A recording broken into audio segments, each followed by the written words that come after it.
आज हम करेंगे वेरी इंपॉर्टेंट रिज़ल्ट कि अगर हमने अभी तक देखा कि जब भी दो नंबर हैं, सपोज करो टू नंबर्स हैं a into b is equal to zero, हम क्या बोलते हैं a इंटू बी ज़ीरो तभी होगा, या तो a ज़ीरो होगा या फिर b ज़ीरो होगा। जैसे कि देखो अगर हम करते हैं multiply 8 into zero is equal to zero, अब प्रोडक्ट ज़ीरो आया तभी तो आया ना जब एक जो नंबर है वो ज़ीरो होगा। लेकिन मैट्रिक्स मल्टीप्लिकेशन में ऐसा नहीं होता कि मतलब ज़रूरी नहीं होता कि एक नंबर ज़ीरो ही होगा। जैसे कि a into b is equal to zero, ये वेरी इंपॉर्टेंट एग्जांपल है, 1 मार्क में भी आ सकता है हमारे पास ये कि मतलब अगर product a b equal to zero है, इज़ इट नेसेसरी कि a भी ज़ीरो b भी ज़ीरो। तो आपको ये एग्जाम्पल ध्यान रख लेना।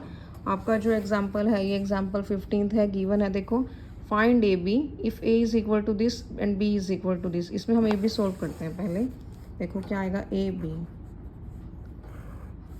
पहले ऑर्डर चेक करते हैं, दिस इज 2/2, ये भी 2/2 की है, तो सेम ऑर्डर के लिए पॉसिबल है, ये सेम हो जाएगा।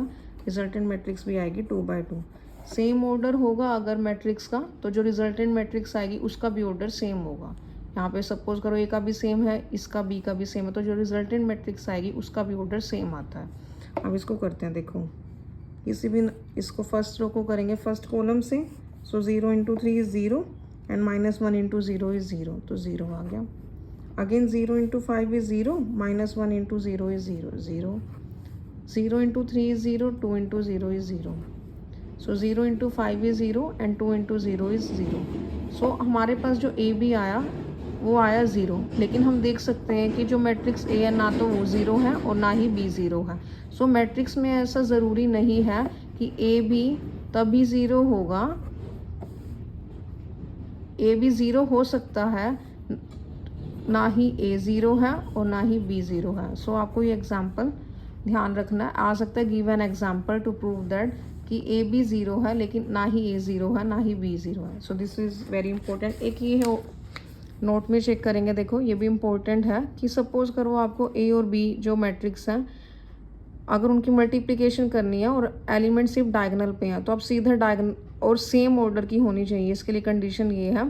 तो आप इनको सीधा मल्टीप्लाई करेंगे तो आंसर आप इजीली ए बी फाइंड कर सकते हैं। देखो ए बी करना, हम डायगोनल एलिमेंट्स को जस्ट मल्टीप्लाई करेंगे। 1 into 3 is 3 and 2 into 4 is 8। जब बी ए निकालना तब भी हम सेम करेंगे। देखो कंडीशन ये है, इनका ऑर्डर सेम होना चाहिए। 3 into 1 is 3 and 4 into 2 is 8। तो इसमें ये बताया है कि मतलब ज़रूरी नहीं है कि मैट्रिक्स मल्टीप्लिकेशन कभी भी कॉम्पिटिटिव नहीं होगा। तो ऐसी भी मैट्रिसेस होती हैं कि ए बी जिसमें क्या हो सकता है, बी ए के इक्वल हो सकता है। हम इसमें देख सकते हैं ए बी भी किसके इक्वल आएगा, 3008 and B A is also 3008। So the ये नोट भी इम्पोर्टेंट है और ये एग्जाम्पल भी वेरी इंपॉर्टेंट।